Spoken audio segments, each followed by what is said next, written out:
from your news leader. This is WTAJ News at 6.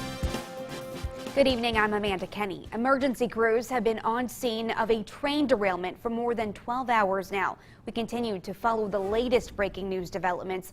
As you can see in some viewer video here, some homes were severely damaged when train cars carrying hazardous materials came off the tracks in Hindman, Bedford County. Now, residents within 1 mile of the derailment were evacuated from their homes for fear of a possible explosion. Now, in some other video of an overhead shot of the derailment, at least 14 rail cars can be seen here off the tracks, a couple even burning. A shocking scene here as these rail cars even crashing into some buildings in the area there. Our Jordan Tracy is live at the evacuated staging area where the governor just spoke about the crash. Now, Jordan, what can you tell us what the governor said when he was there?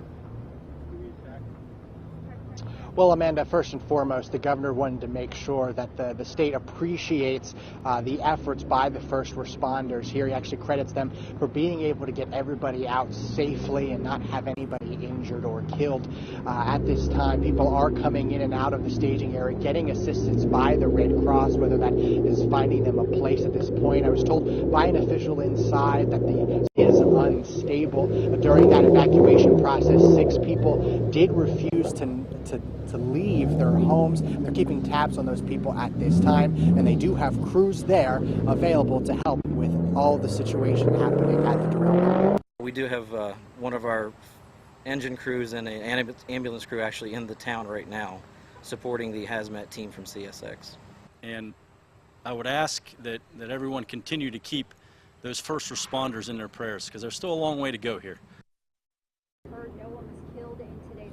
So they're talking about the cleanup at this point could, take days once the situation is brought under control. And the state is offering any help they can at this point to make sure they get it to the point where the situation could be stable again. And of course, one of the main hindrances of evacuating everybody was the lack of cell phone service in Hindman.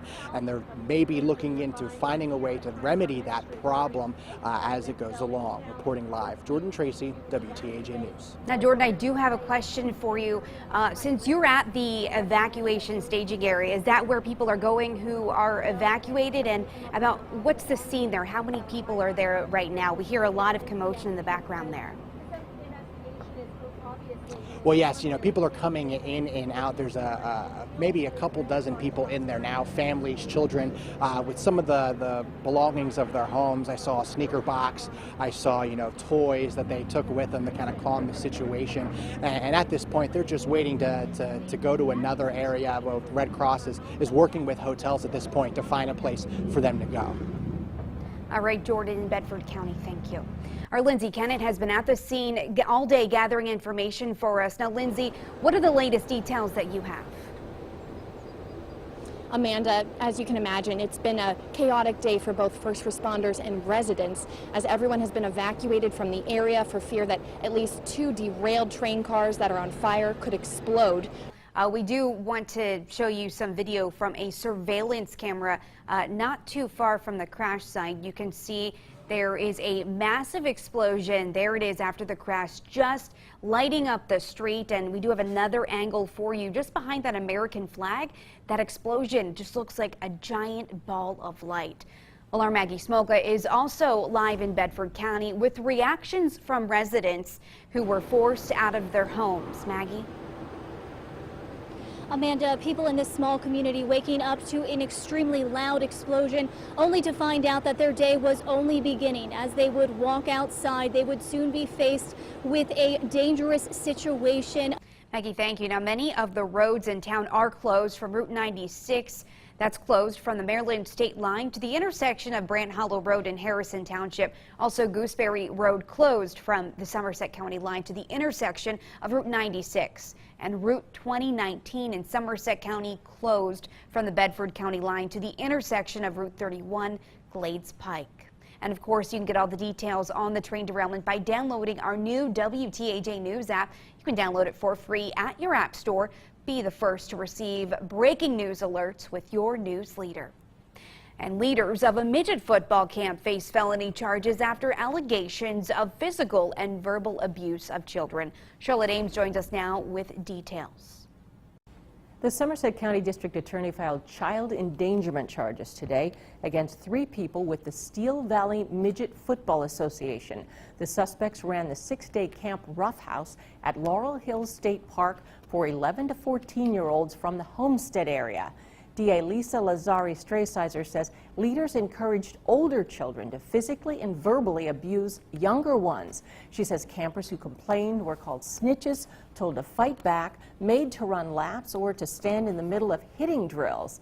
The DA says the tipping point that led to charges was allegations that children were inappropriately touched on their private parts, physically assaulted, and subjected to indecent exposure during the use of bathroom and shower facilities. Lazari-Straysizer hopes the filing of charges prompts other parents and children to come forward. It was a culture that fostered malicious, intentional attacks, physically and emotionally, on the children that were attending the camp by other children that were attending the camp. She says the abuse was discovered by park rangers after a visitor reported seeing 2 boys assaulting another boy. The victim said he was running away because of abuse from other campers and mistreatment by coaches. The DA says the Football Association refuses to provide a roster of campers or to cooperate with the investigation. Anyone with information is urged to contact rangers at Laurel Hill State Park. Reporting live, Charlotte Ames, WTAJ News. And still ahead, meet the man behind the Clearfield County Fair and learn how he helps make all the fun possible.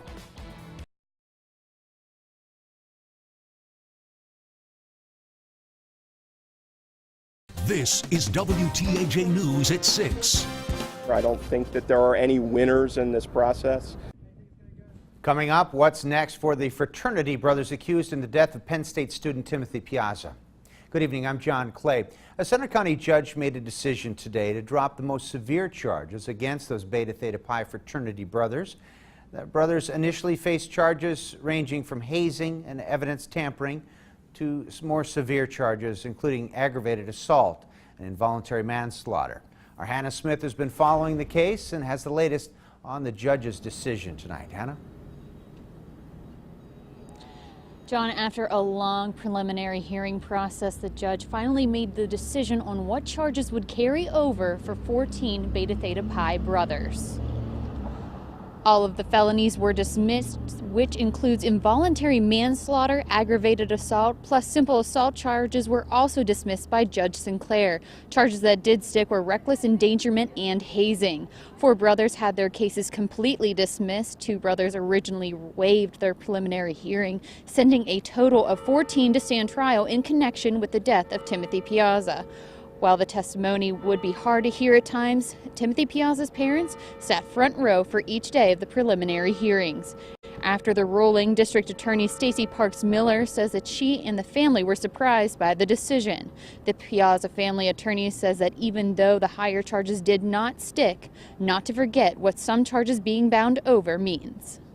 You know, they've just been through a lot, so they understand what our intentions are, they support them, but you know, it's just another hard day for them.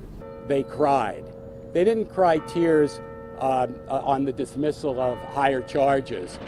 They cried tears for their son. Timothy Piazza is not with us, and he's not with us because, according to this judge's ruling today, the evidence is sufficient. Parks Miller says that she plans to refile those involuntary manslaughter charges and will carefully reconsider filing the rest. Reporting live in Bellefonte, Hannah Smith, WTAJ News. All right, Hannah, thank you. Police are still investigating a murder out of Clearfield County. The name of the victim hasn't been released yet. Our Melissa Steiniger has been following this investigation. She joins us now live with the latest details tonight. Melissa? Well, John, officials saying that they've been seeing so many comments and rumors swirling around social media these past 24 hours about who the victim was and what may have happened to them. But right now they're trying to track down every lead that they can. But what they really need is that credible information and from those of you who may know something. Yesterday, human male remains were found in a wooded area just off of Walker Road in Pike Township. Neighbors who live nearby tell us it was a large area of woods usually used for hunting or ATV riding. The man who owns the property where the body was found tells us police first showed at his door Wednesday night. Yesterday, a special forensics unit was brought in to assess the crime scene and help in identifying that victim. The Clearfield County coroner telling us the identification process is taking longer because the body was mutilated in some sort of way. In that same area where the remains have been found, police have been searching for 19-year-old Chase Anderson of Kerwinsville. He's been missing for about 3 weeks now. But this is the thing I really want to stress to you. Police are not connecting the two investigations at this moment. We did ask troopers if the search for Anderson is still active today, but they did not comment on that. Police are saying that there's no threat to the public and multiple suspects are currently in custody. They do believe that this was a targeted crime. And again, state police are looking for that credible information from anyone who has it. So just give them a call at the Woodland Barracks as this investigation continues tonight here in Clearfield County. Reporting live, Melissa Steininger, WTAJ News. Thank you, Melissa. A man's now facing charges for his involvement in a fatal crash from November that killed a pastor and his wife just outside the Logan Town Center. According to the criminal complaint, 31-year-old James McCleary was intoxicated and lost control of his vehicle, swerved across 4 lanes and hit 2 vehicles on the opposite side of the median. Police say once McHenry hit the median, he could have stopped and then would have avoided hitting either car. McCleary first hit Jerome and Kathleen Hayward's SUV, and they died from their injuries. McCleary's blood work revealed traces of THC in his system at the time of the crash. He posted $200,000 on secured bail. A Cambria County man's behind bars tonight after admitting to possessing child pornography. 24-year-old Anthony Mason of Northern Cambria pleaded guilty to possessing pornographic pictures and videos on his computer. His sentencing has been set for December 12th. We learned today that a Cambria County couple that fatally overdosed in their home last year and then left their 5-month-old child to die were also being investigated for sex trafficking. That's according to our news partners at the Tribune Democrat. They report 19-year-old Chelsea Cardero, 27-year-old Jason Chambers were on the FBI's radar for prostituting 2 underage girls before their own child was born during summer of 2016. That couple overdosed in December. Former Pennsylvania Representative Camille Bud George died at the age of 89 today. He served the state for nearly 38 years in a number of positions in the Pennsylvania House in that 74th district, which represents a Clearfield, particularly Houtsdale. George was known for supporting the environment and his community. He died today at home from an illness. With Labor Day right around the corner, we've got a traffic alert for drivers in the Altoona area. The annual Labor Day Parade and Car Show Monday will close off 12th Street to 16th Street and 11th Avenue to 12th Avenue. Traffic will be detoured to 10th and 13th Avenues. Drivers can expect delays between 10 a.m. and 8 p.m. Nice thing, Joe, is that Monday is looking pretty good. It is. So if the holiday weekend was a baseball player, it'd be an okay. Yeah. 1 out of 3. Sure. Good percentage. Yeah. But for anything else, that's not that good. No. Let's go ahead and take a look. All right. Thank you very much, Joe. Many people in our area are coming together to help victims of Hurricane Harvey in Texas. The State College School Superintendent Bob O'Donnell announced the district has reached out to Humble Independent School District in Texas. The school is asking for students, teachers, and parents to give some input on how they can help. A city that has survived 3 devastating floods is helping the victims of Hurricane Harvey as well. Our Lindsay Kennett spoke with volunteers collecting supplies before they drive down to Houston. And if you'd like to donate to the victims of Hurricane Harvey, find a link to the Red Cross at our website, wearecentralpa.com. Still ahead, a local church has created a special pantry to feed the hungry in our area. Where you can find that and how to donate coming up.